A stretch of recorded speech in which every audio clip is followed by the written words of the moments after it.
Hello, welcome back. I'm Lee.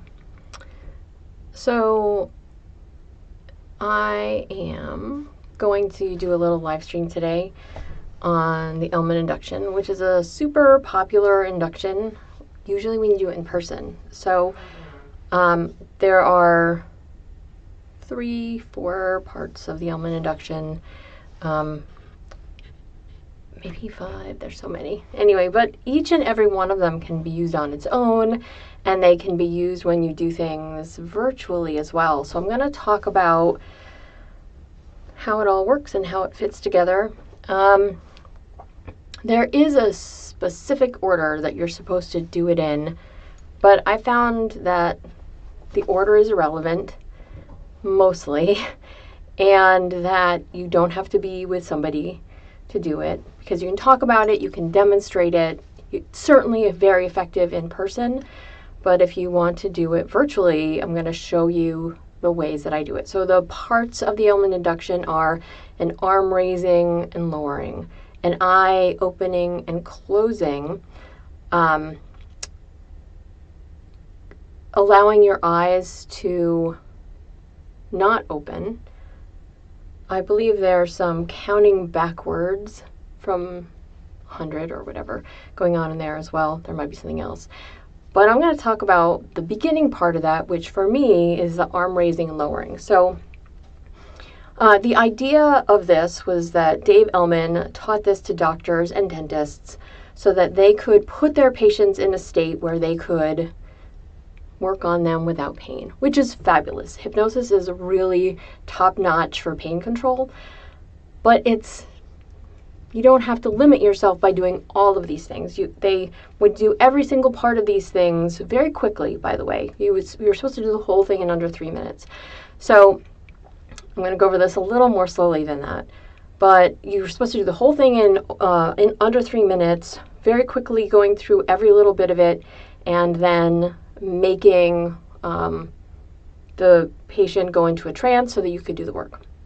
So the first part of it is to theoretically have the patient have their arm like on a table or something. I just have it on my other hand, and they would raise their hand. You know, I've heard this done different ways. I always raise the arm and the hand to have the subject go more wide awake, and to, as you lower the hand and the arm, go more deeply, effortlessly, easily into trance, whatever words you want to use. So obviously you can raise your own hand, or you can imagine that you are picking up somebody else's hand and then dropping it down. If you have a problem with the idea of imagination, sometimes the Elman on your own may not be the best solution for you, but because there's so many parts to it, if we were to do them all and put them all together, you might discover that it works better for you than you expected. So you can imagine, I'm just going to lift my arm up so that you can see it, but you don't have to worry about that. So the beginning part is, I'm going to lift your hand up, or you can lift your hand and arm up, and you're going to let the elbow be like the fulcrum. And as you lift your hand and your arm up, you become a little bit more alert, awake, a little bit more alive.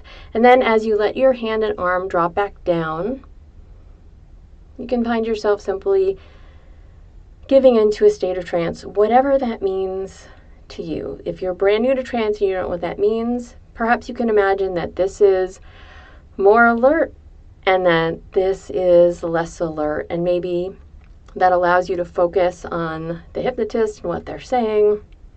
And maybe you can focus on how you're feeling as well. So you allow the hand and arm to go up, more alert and more alive, down, more into that state of trance, whatever that means. So theoretically, you do it 3 times. So you go quickly, but not overwhelmingly quickly. So I always lift it up to come alert, down to go more deeply into trance. And then you can notice that every single time you raise your hand up, you don't quite come up as alert as you were before. And every time you lower your hand and arm down, you enter that state of trance a little bit more easily and a little more deeply. And you do it just a few times, up, but not as up as you were before, and then down more deeply than you were before. You can use this alone as an induction. You can discover how it makes you feel, what it does. You could close your eyes if you just wanted to come up and drop down again.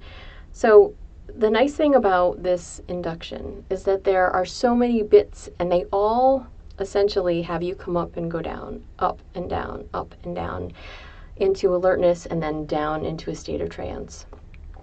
And we call that fractionation, because you are fractionating where you're spending a fraction of your time more alert, and then a little less alert, and then a little less alert, and then totally in trance, and coming up again. And one thing that Milton Erickson, who is known as the grandfather of hypnosis, has discovered is that the more closely that you come into trance and then come out of trance and then go back into trance, that it's going to be more effective for the subject to actually experience states of hypnosis. So for example, if you go to hypnotherapy and you have one session a month, it will not be as effective as if you compressed that into 3 sessions in an hour, for example. And it doesn't even have to be that crazy, because you could also simply bring somebody into trance and then out of trance multiple times. There are plenty of examples where people have been fractionated many times in a very short period of time, so it's kind of fun. But anyway, that's kind of the basis of how a lot of the elements of the Elman induction work.